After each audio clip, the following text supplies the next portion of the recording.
आइए एक बार गुरु सप्ताह का ध्यान भाव भरा आवाहन, एक बार गायत्री महामंत्र हमारे साथ साथ।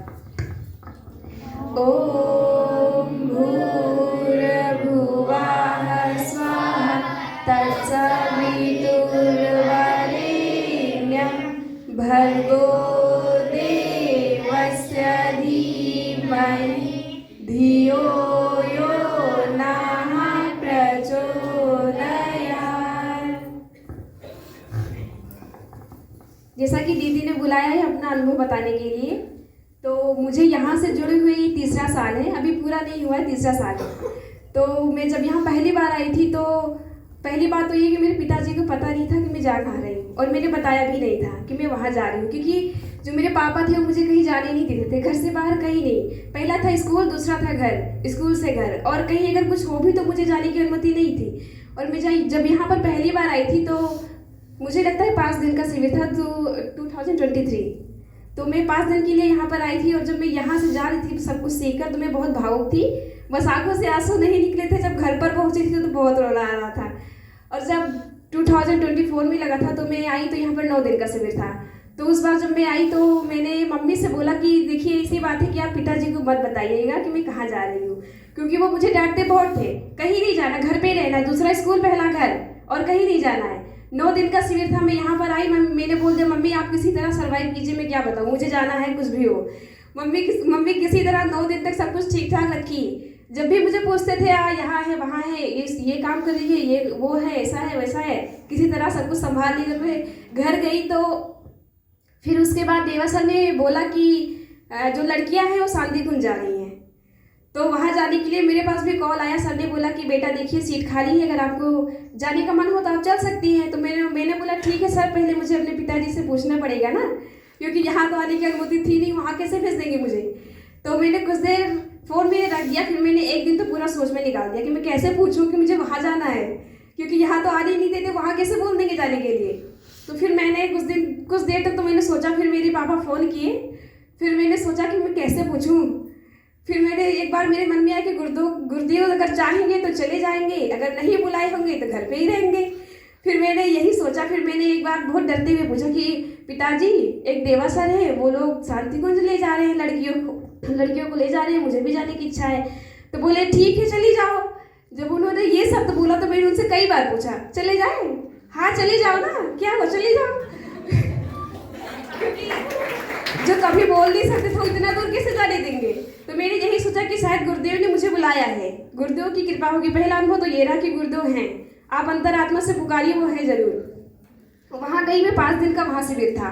फिर वहाँ में जब गई तो फ़ोन भी करते थे मेरे पास नहीं, लेकिन मम्मी के पास करती थी, पूछते थे वो आई या नहीं, फ़ोन करती है या नहीं, कोई कमी तो नहीं है, ऐसा वैसा कुछ। तो मैंने बोला ऐसा कुछ नहीं, मम्मी से मैं बात करती थी, तो सब कुछ ठीक ठाक था। मैं जब वहाँ से आई तो पापा ने पूछा कि पैसा कितना दी हो। तो मम्मी बोली कि मैंने पैसा वो ले ही नहीं रही थी, मैंने ज़बरदस्ती 500 दे दिए हैं उसे। तो बोले पापा उन्हें डांटे कि और भी देना था ना, दूर का सफ़र था, हो सकता है क्या काम लग जाए, कोई कितना गारंटी ले सकता है। अगर देवा सर ले गए हैं तो अपनी तरफ से तो पूरी कोशिश करेंगे, लेकिन और देना था ना। वहाँ से आए तो पापा वैसे कुछ डांटे नहीं, सब कुछ ठीक ठाक था। तो मैंने सोचा कि मैंने गुरुदेव को बहुत धन्यवाद दिया कि आपकी कृपा से ये सब हुआ है, आपने तो मुझे चाहा तब तो हम जा पाए वहाँ तक, क्योंकि जो घर से बाहर नहीं निकलने देते वो अनजान इंसान के साथ उतना दूर तक कैसे भेज सकता है। और दूसरा अनुभव ये रहा कि मैं जब एक मेरे बड़े मम्मी पापा हैं तो मुंबई रहते हैं, वो घर यहाँ भी है वहाँ भी है, वो लोग वहीं पर रहते हैं। तो पापा आए हुए थे तो जा रहे थे, ठंड का मौसम था, तो उन्होंने बोला कि देखो बिटिया बात ऐसा है कि तुमको जाना बहुत ज़रूरी है वहाँ। तो मैंने बोल दिया कि ऐसा क्यों है। तो वो बोले कि जो एक मेरे भाई थे वो जाने वाले थे, तो वो आर्मी का जॉब करते हैं, तो उनका मतलब ड्यूटी लग गया था, पहला था, तो उनको जाना बहुत ज़रूरी था। वो बोले कि अगर मैं जाऊँगा तो मेरा रिटर्न टिकट उधर से है नहीं, मैं आ नहीं पाऊँगा, तो मुझे जाना पड़ा। और मेरे पिताजी मेरे सामने हाथ जोड़े तो मुझे अच्छा नहीं लगा। मैंने सोचा मैं कैसे बोलूँगी पापा से कि मुझे मुंबई भी जाना है।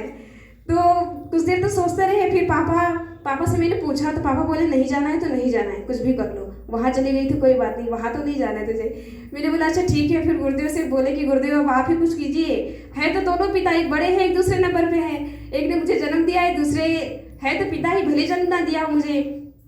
फिर बहुत देर तक सोचते रहे, गुरुदेव से मैंने प्रार्थना की कि आप ही कुछ कीजिए, जो सही है वही कीजिए। तो मेरे पिताजी तो मना करते थे पर मैंने उनकी नहीं सुनी। मैंने सोचा कि वो जो मेरे बड़े पापा वो तो उनसे भी बड़े हैं ना, मुझे उनकी बात माननी चाहिए, भले ही इन्होंने जन्म दे दिया है।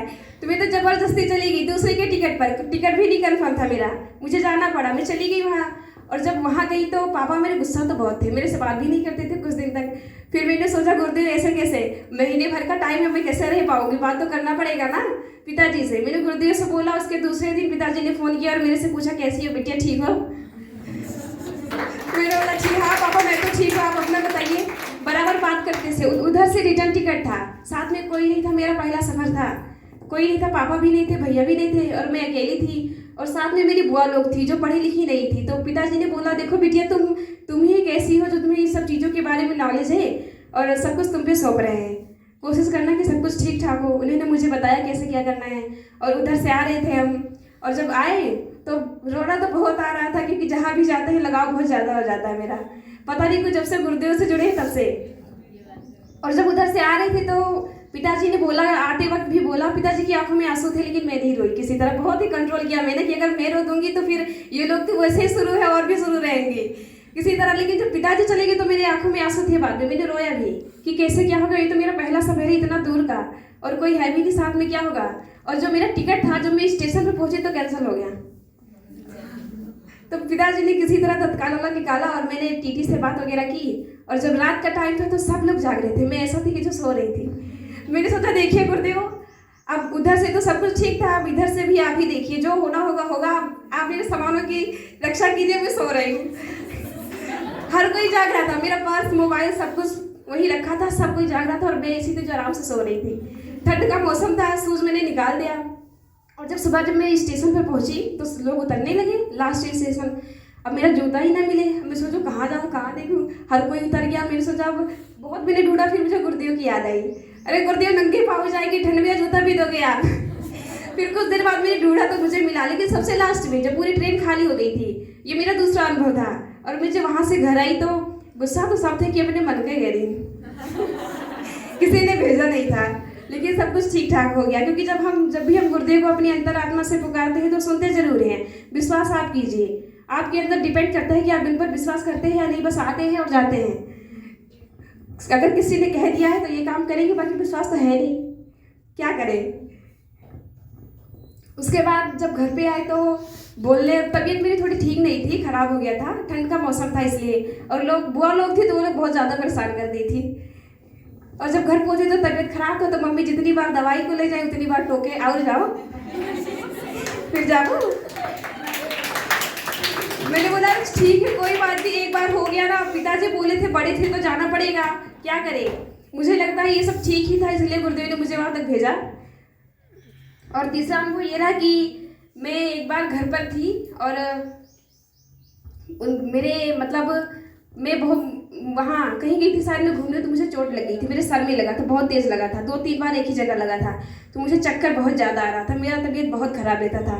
तो मेरी मम्मी बोली कि चलो तुम्हारा सीटी स्कैन करवा देते हैं, क्या पता क्या कारण हो, इतना ज़्यादा तबीयत खराब रहता है।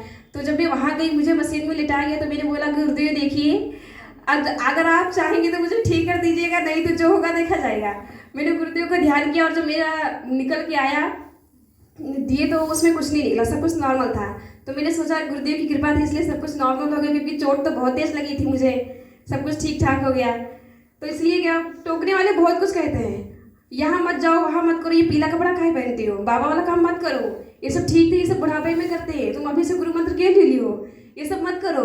घर वाले तो ठीक है, पड़ोसी भी टोकते रहते हैं, क्योंकि पता नहीं लोग को जलन है या क्या कारण है, पर कोई छोड़ता नहीं है। हम कहते हैं कोई बात नहीं, हमको बाबा ही बनना है, आप रिंग दीजिए, आप बनाइए रिंग, आप करिए अपना काम, मुझे अपना काम करना है ना। तो इसीलिए कहते हैं कि तुम अपनी खूबियों को ढूंढो, खामियां तो हर कोई निकालता है। एक पंक्ति है कि मुझे पता नहीं कि ये लाइन किसने लिखी है, पर ये खूबसूरत पंक्तियाँ जिन्होंने भी लिखी होगी उन्हें मेरे दिल से धन्यवाद। देखिए ध्यान से सुनिएगा तभी समझ आएगा।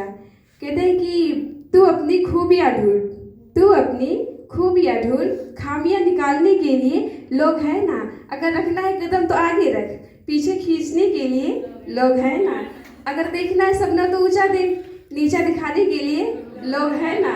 ऐसा ही कुछ। तो आप अपनी खूबियों को देखिए, खामियां तो हर कोई बताता है, खूबियां कोई बताएगा आपके अंदर ये अच्छाइयाँ है, कोई नहीं बताएगा। हर कोई चाहता है कि आप ही बिगड़े हो जैसे हम हैं। सोशल मीडिया के कीड़े। तो अगर आपको अपने जीवन को चमकाना है, जैसे कि अभी कुछ देर पहले पिंकी दीदी और साधना दीदी ने गाया है कि बड़े भाग्य से ये मनुष्य तन मिला है, इसे गवाइए नहीं, हो सके तो भगवत कार्यक्रम में ही लगाइए। क्योंकि वैसे तो जिनको गवाना है वो गवा रहे हैं बेधड़क, बिना सोचे समझे व्यतीत हो रहा है इनके समय। आप अपने पे ध्यान दीजिए, क्योंकि कहते हैं ना कि एक शायरी है कि लोहा जितना तपता है उतनी ही ताकत भरता है, सोने को जितनी आंख लगे उतना खूब चमकता है, और जब हीरे पर जितनी धार चलती है ना वो उतना प्रखर निकलता है, और जब मिट्टी का बर्तन पकता है तो धुन पर खूब खनकता है। तो आप भी अपने जीवन को वैसे ही बनाइए, जितना हो सके पकाइए, घिसिए, क्योंकि आप जितने अपने को घिसेंगे उतना ही खूब चमकेंगे। कोशिश कीजिए आप, क्योंकि इस कलयुग में आप समझ सकते हैं कि मुझे नहीं लगता कोई ऐसा होगा इस मिशन को छोड़ के जो आपको अच्छा रास्ता दिखाएगा, क्योंकि लोग जिस वे में जा रहे हैं वही भी आपको बताए कि आप भी उधर ही चलो, वही सही है, इधर मत जाया करो, बाबा वाला काम ना करो, है ना। तो कोशिश कीजिएगा कि खुद को घिसिए, क्योंकि आप जितना घिसेंगे उतना ही चमकेंगे। इसी के साथ आपका बहुत बहुत धन्यवाद।